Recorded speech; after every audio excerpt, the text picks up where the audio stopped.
heads too heavy to explain. The twist begins with logistics. The Olmec colossal heads of southern Mexico each weigh between 6 and 50 tons. Yet they were carved around 1200 to 400 BCE with no wheels, no draft animals, and no surviving quarrying tools. 17 heads have been found at sites like San Lorenzo, La Venta, and Tres Zapotes, all carved from basalt transported as far as 90 kilometers from the Tuxtla Mountains. Archaeologists documented deep tool marks showing repeated percussion shaping, but the exact hammerstones used have never been discovered. Facial features are individualized, suggesting portraits of specific rulers, but the Olmec left no inscriptions identifying who they represent. Soil analysis around the heads shows they were placed in precise ceremonial layouts, then later buried intentionally as political centers shifted. The transport remains the key unresolved mechanism. Experiments using wooden sledges on wet clay show partial feasibility, but none match the efficiency required to move dozens of multi-ton stones across rivers and marshlands. Without written records, the system that allowed such heavy, individualized monuments remains unknown. Gold before its time. The mystery begins with wealth that shouldn't exist. The Varna necropolis in Bulgaria, dating to 4600 to 4200 BCE, contains the world's oldest processed gold, more than 3,000 years older than the Egyptian pyramids, concentrated in a single burial complex. Grave 43 alone held over 1.5 kilograms of gold, including necklaces, scepters, and intricate beads requiring advanced metallurgy. Archaeologists identified more than 300 graves, but the distribution of wealth is uneven. A small group of elite males received the majority of gold artifacts, while many graves contained none. This level of social stratification is unexpected for the Copper Age, when most European societies were small, kin-based, and relatively egalitarian. Chemical analysis of bones shows some individuals ate richer diets and lived different lifestyles, suggesting a complex hierarchy. The origin of the metallurgy remains unclear. No workshops, furnaces, or ore processing sites have been found near Varna, yet the craftsmanship suggests specialized artisans with advanced knowledge of annealing, alloying, and cold hammering techniques. With no written records, researchers still cannot explain how such a sudden concentration of wealth and technology emerged so early on the Black Sea coast. Burials with no cause. The mystery begins with absence. Dozens of mass burials along the Euphrates River show no signs of war, disease patterns, or cultural markers. Excavations at sites such as Tel Brak and Tel Leilan uncovered shallow pits filled with tightly packed skeletons, dating between 3000 and 2000 BCE, yet none include weapons, grave goods, or ritual arrangements. Many individuals appear to have died suddenly, but without trauma or pathological markers. Bioarchaeologists analyzing bone chemistry found no consistent evidence of famine, chronic illness, or poisoning. Soil samples taken from the pits show no residues connected to fire, epidemic pathogens, or flood events. The skeletons belong to men, women, and children of varying ages, suggesting a community-level event. But there are no collapsed structures or destruction layers above the burials, meaning the settlements continued functioning after the deaths. These burials span hundreds of kilometers along the river, implying a repeated pattern rather than a single catastrophe. Without inscriptions or administrative records from the region's early cities, archaeologists cannot determine whether the pits represent rapid disease outbreaks, forced relocations, ritual closures, or unknown social events. The mechanism behind the simultaneous, unexplained deaths remains unresolved. A vanished superpower. The twist lies in speed. The Hittite Empire, rulers of Anatolia and rivals of Egypt during the Late Bronze Age, disappeared so abruptly around 1200 BCE that its capital, Hadassa, was left abandoned without evidence of prolonged siege or fire. Cuneiform tablets documenting treaties, laws, and diplomacy stop suddenly. Royal archives that recorded centuries of history end mid-sentence. Archaeologists excavating Hattusa found administrative buildings hastily emptied, suggesting an organized evacuation. Surrounding towns show similar abandonment, yet no mass graves, invasion layers, or famine indicators appear in the soil. The empire controlled vast territories across modern Turkey, Syria, and Iraq, supported by advanced metallurgy and extensive road networks, but its final years remain undocumented. The collapse occurred during the wider Bronze Age breakdown, but neighboring states like Egypt survived. Climate data from tree rings show regional drought, while texts from Ugarit hint at external pressure from migrating groups often labeled the Sea Peoples. Still, neither explanation accounts for the complete erasure of Hittite political structure. With no definitive destruction layer and no surviving post-collapse records, the disappearance of one of the ancient world's great powers remains unexplained.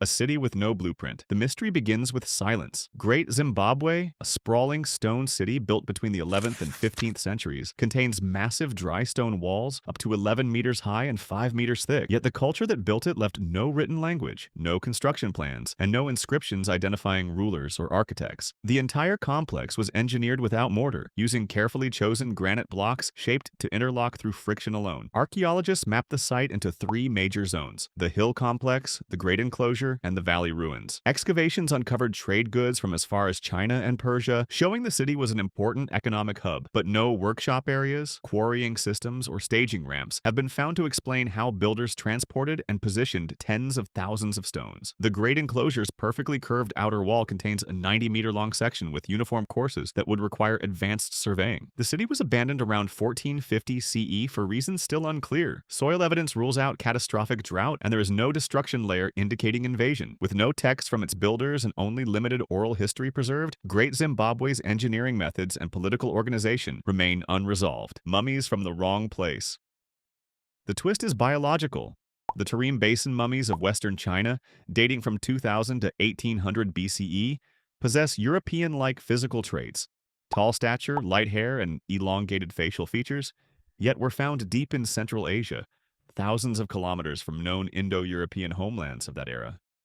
Their preservation is exceptional due to the basin's hyper-arid climate, allowing detailed study of textiles, tools, and burial customs. Archaeologists documented clothing made from twill-woven wool, a technique previously associated with Bronze Age cultures in Europe rather than early Asian societies. DNA studies revealed mixed ancestry, combining West Eurasian, Siberian, and ancient North Eurasian genetic components. However, linguistic evidence remains missing. The people left no deciphered writing, and references to early Tarim cultures and later Chinese texts are vague. The basin's isolation makes the cultural mixture difficult to explain. Trade routes like the later Silk Road did not yet exist, and no clear migration wave matches their genetic profile. Their burial sites show unique rituals, including boat-shaped coffins, wooden poles, and felt hats with no direct parallels. How a culturally distinct population emerged in one of the world's most remote deserts remains unresolved. Stones aligned with the stars. The twist begins with age. Nabta Playa, located deep in Egypt's western desert, contains a stone circle and ceremonial structures dating to around 6,000 to 4,500 BCE, at least 2,000 years older than Stonehenge. The site sits on what was once a seasonal lake bed used by pastoral communities, yet its megaliths show precise astronomical alignment far beyond what early herding societies are thought to have practiced. Archaeologists mapped a central circle made of upright stones surrounding smaller calibrated slabs. Several alignments match the summer solstice sunrise and key star positions in Orion's belt circa the 5th millennium BCE. These alignments required long-term celestial observation, including tracking stellar positions over decades. Excavations also uncovered underground chambers lined with stone and containing cattle remains arranged deliberately, suggesting ritual sacrifice linked to seasonal cycles. No inscriptions or permanent settlements exist at the site, making its level of planning hard to explain. Climate data shows the region became increasingly arid after 4,500 BCE, causing groups to migrate toward the Nile. Whether these early desert pastoralists influenced later Egyptian religious astronomy is unknown. Without written records, the purpose behind Nabta Playa's precise star-aligned architecture remains unresolved. A city with no builder's name. The mystery begins with anonymity.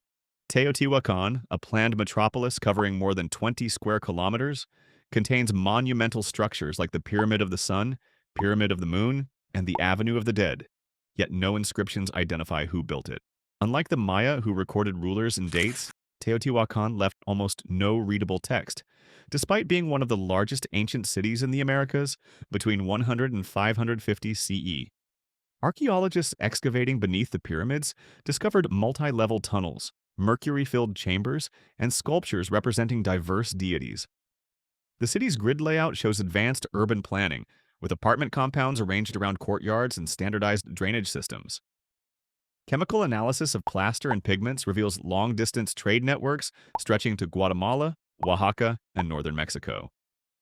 Teotihuacan collapsed around the 6th century CE, evidenced by burn-delete structures and widespread abandonment. But no records document internal conflict, leadership transitions, or invading forces.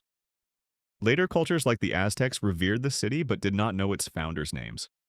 Without decipherable writing, the identity, political structure, and final fall of Teotihuacan remain unanswered. Traps visible only from the sky. The twist is perspective.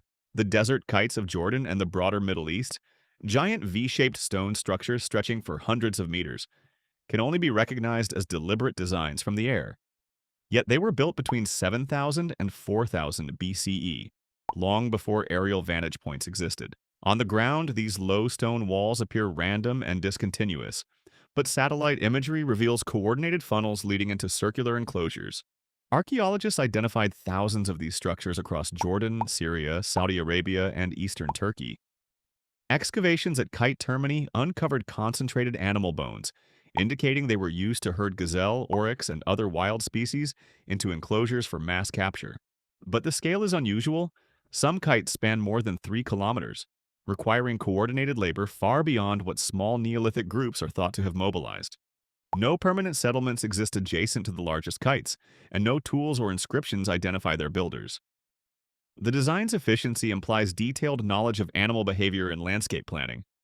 Yet the absence of domestic remains around the kites raises questions about where these large coordinated groups lived and how they organized such monumental hunting traps. Tombs built by forgotten engineers. The mystery begins with uniformity. Across Western Europe, especially Britain, Ireland, and France, Neolithic communities constructed long barrows and chambered tombs beginning around 3,800 BCE, using stone blocks weighing several tons. Yet these cultures left no writing and few clear depictions of their engineering methods.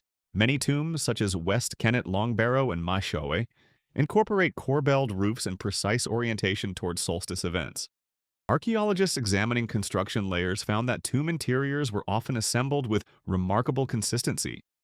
Corbel stones were shaped to distribute weight evenly, allowing chambers to remain intact for more than 5,000 years. Soil micromorphology reveals carefully compacted floors and repeated reopening of tombs for secondary burials. Yet quarries for the largest stones are often distant, and transport routes remain speculative. Unlike the megalithic circles of later eras, these tombs contain little iconography to indicate ritual meaning. Their alignment suggests astronomical awareness, but no standardized pattern connects sites across different regions.